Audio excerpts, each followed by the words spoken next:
Buenos días, mi nombre es José Freitas. Yo les voy a hablar un poco sobre el flujo alrededor de los cuerpos, sobre el coeficiente de resistencia específicamente. Este coeficiente de resistencia es una cantidad adimensional que se usa para cuantificar la resistencia de un objeto en un medio fluido como el aire o el agua. Es utilizado en la ecuación de resistencia, en donde un coeficiente de resistencia bajo indica que el objeto tendrá menos resistencia aerodinámica o hidrodinámica. Este coeficiente de resistencia está siempre asociado con una superficie particular.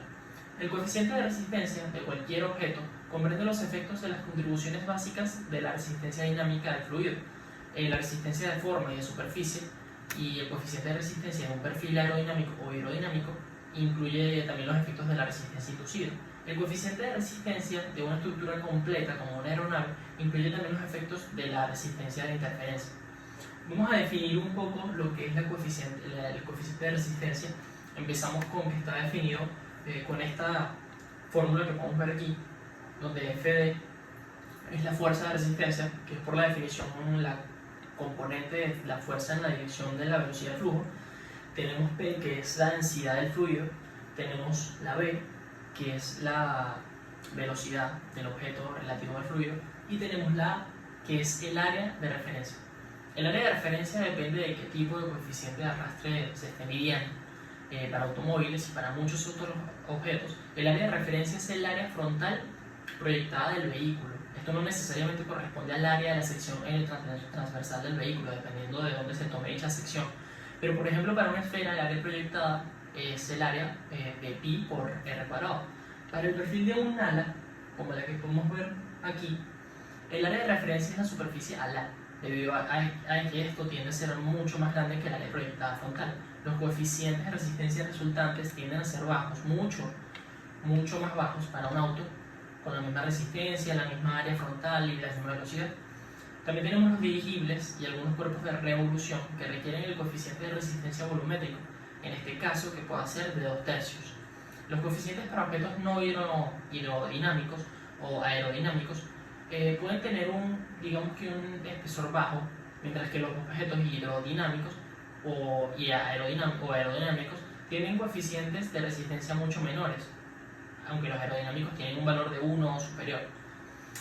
¿Qué podemos decir sobre los antecedentes del coeficiente de resistencia? Es esencialmente la afirmación de que la fuerza de resistencia sobre cualquier objeto es proporcional a la densidad del fluido y proporcional al cuadrado de la velocidad relativa entre el objeto y el fluido. El coeficiente de resistencia no es constante, sino que varía como función de la velocidad, la dirección del flujo, la posición del objeto, el tamaño del objeto, la densidad del fluido y la viscosidad del fluido también, obviamente. La velocidad, la viscosidad, cinemática y una escala de longitud característica del objeto se incorporan en una cantidad adimensional. ¿Cómo vamos a llamar a esta cantidad? Número de Reynolds. Para que un cuerpo con perfil aerodinámico alcance un coeficiente de resistencia bajo, la capa límite alrededor del cuerpo debe permanecer unida a su superficie tanto tiempo como sea posible. De esta manera la estela producida, como la podemos ver aquí, se vuelve estrecha, una resistencia de forma elevada como resultado de una estela ancha, y la capa límite pasará de ser laminar a turbulenta. Aquí tenemos la laminar y aquí tenemos la turbulenta, para que la puedan ver. Además, siempre y cuando el número de Reynolds del fluido alrededor del cuerpo sea lo suficientemente alto, y para mayores velocidades, mayores objetos y menores viscosidades, el número de Reynolds será menor. ¿Qué podemos saber sobre los valores del coeficiente de resistencia? Tenemos que en general el coeficiente de resistencia no es una constante absoluta. Para una geometría dada de un cuerpo, este coeficiente varía con la velocidad del flujo. Una esfera lisa, por ejemplo, tiene un coeficiente de resistencia que varía desde valores altos para un flujo laminar hasta 0.47 para un flujo turbulento. Como se dijo antes, lo que estábamos hablando anteriormente, una aeronave utiliza el área de las alas como el área de referencia para calcular el coeficiente de resistencia, mientras que los automóviles y muchos otros objetos utilizan la sección eficaz frontal, y por esta razón los coeficientes no se comparan directamente con estas clases de vehículos.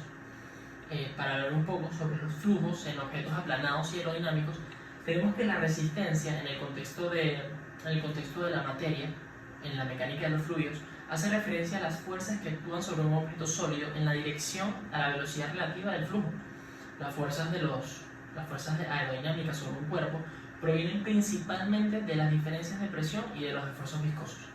Este es el flujo a través de un perfil alar. mostrando el impacto relativo de la fuerza de arrastre en dirección del movimiento del fluido sobre el cuerpo. Esta fuerza de arrastre se divide en arrastre de fricción y arrastre de presión. El ala misma es considerada un objeto aerodinámico si el arrastre de fricción domina el arrastre de presión y es considerado un objeto aplanado cuando ocurre lo contrario. Por lo tanto, cuando la resistencia es dominada por la componente de fricción, es considerado que el cuerpo es aerodinámico o esbelto. Por el contrario, cuando la resistencia de presión domina, el cuerpo es llamado cuerpo romo, así se le llama. Es decir, la forma del objeto y el ángulo de ataque determinan el tipo de resistencia. Por ejemplo, un perfil aerodinámico se considera un cuerpo con un pequeño ángulo de ataque por el fluido a través del cual pasa. Esto significa que tiene una capa límite adherida que produce mucho menos resistencia de presión. La estela producida es muy pequeña y la resistencia es dominada por la componente de fricción. Por lo tanto, un cuerpo como este, en este caso un perfil alar, está considerado como aerodinámico, mientras que en los cuerpos con un flujo de fluido a ángulos de ataque altos se lleva a cabo una separación de la capa límite. Esto ocurre principalmente debido a un gradiente de presión adverso en la parte superior y la parte trasera del perfil alar. Debido a esto ocurre la formación de una, que por lo tanto conduce a la formación de remolinos, la pérdida de presión debido a la resistencia de presión. En estas situaciones, el perfil alar entra en pérdida y tiene una resistencia de presión más alta que la de la fricción. En tal caso, el cuerpo se considera romo.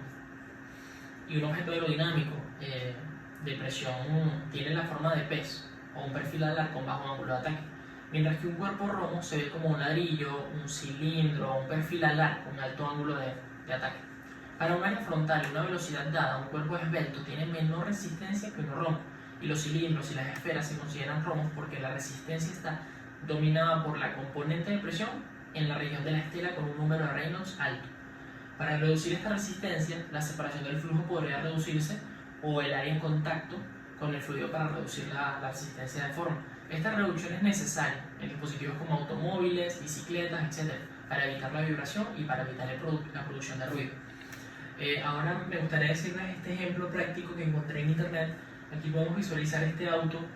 Esta es la evolución en el tiempo de la resistencia aerodinámica de automóviles comparado con el cambio en geometría de diferentes objetos, desde los aplanados hasta los aerodinámicos.